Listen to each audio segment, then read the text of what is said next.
As for the strange, I see that my post Manson marriage is now number 3 on my all-time popular most page views list, which I fully admit is a humble list. I receive annoying spam emails to that post daily, which makes it quite difficult to get to my legitimate emails. That's how bad it is. At this rate, it will end up my number 1 page viewed post for both blogs. We'll see. Today at church, another interesting sermon.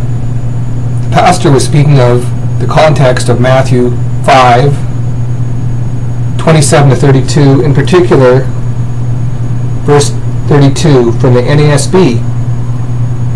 I read, "But I say to you that everyone who divorces his wife, except for the cause of unchastity, makes her commit adultery, and whoever marries a divorced woman commits adultery."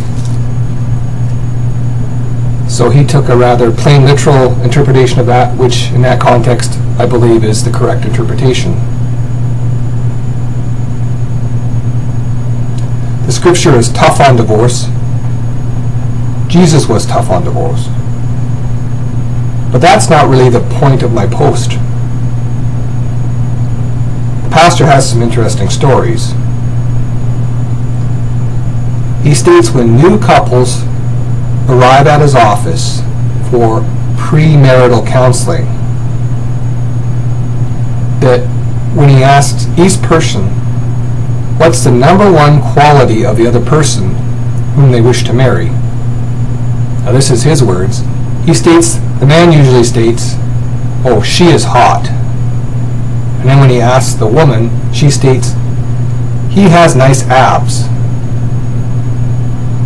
And the pastor correctly stated, well, those abs won't last forever.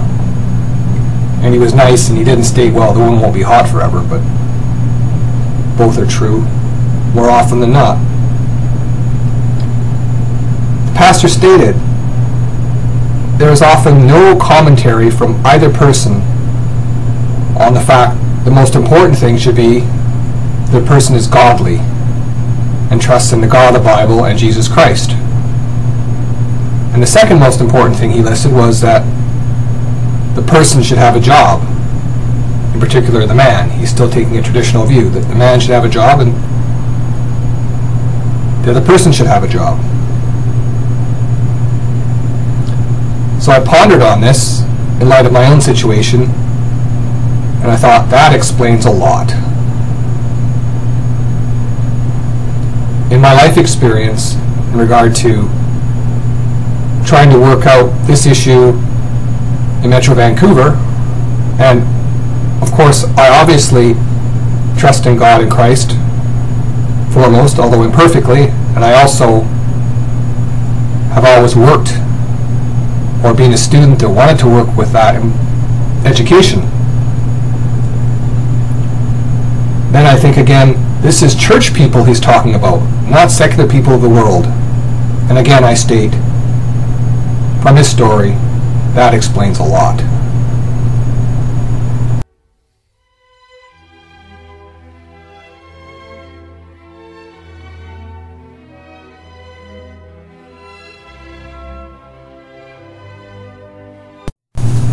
So satirically, I was just wondering,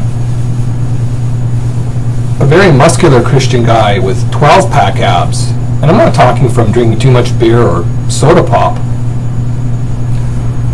what position does that put him in?